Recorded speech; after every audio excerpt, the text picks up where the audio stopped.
Now, I understand that emotions are running high at the moment because of the grooming gang scandal and how the establishment and the authorities have mishandled the whole thing. But if you're one of these people sending threats to these people, these politicians, then you need to seriously get a grip of yourselves, have some control. You're not doing the issue nor yourselves any favours whatsoever.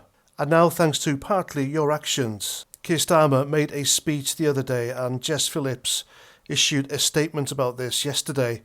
They've made themselves out to be the victims in all this when they're not.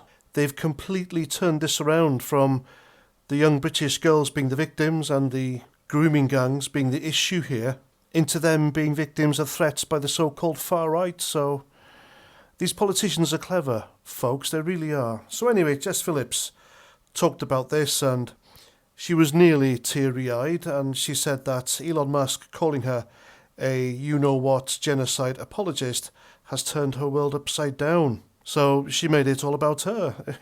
Jess Phillips isn't the victim here. I have to reiterate that. Perhaps if she hadn't turned down flatly a request for a government inquiry into it, then people wouldn't have such strong feelings about her. And it's interesting because the other day a Labour spokesman said the Tories had 14 years to have an inquest into the whole thing, and they effectively blamed the Conservatives, yet Jess Phillips turned down a government inquiry saying it was a local authority issue. So which is it? And as for people suggesting that Jess Phillips has done a lot for grooming victims, well, Jess Phillips is on record dismissing such assault as heckling during a debate as recently as 2016. Jess Phillips said that disinformation is endangering her.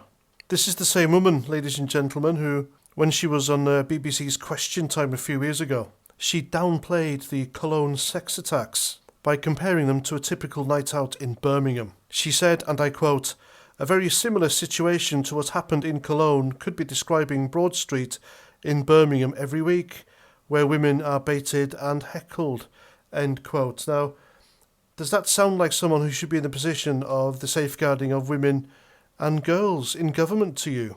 What about the young British girls whose lives have been turned upside down by these grooming gangs, and yet Jess Phillips turned down a government inquiry? Did she think about them?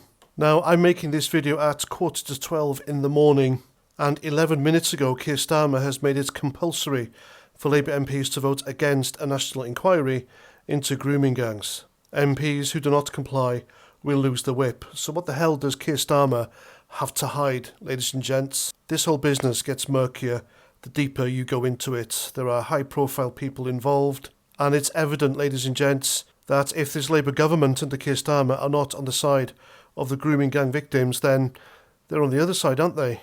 Surely, some of these people involved in this, they need to take a really good, long, hard look at themselves in the mirror, and I do wonder how they sleep at night. And there we go. I'm Paz49, thanks for watching, and until the next time, Roger Trout.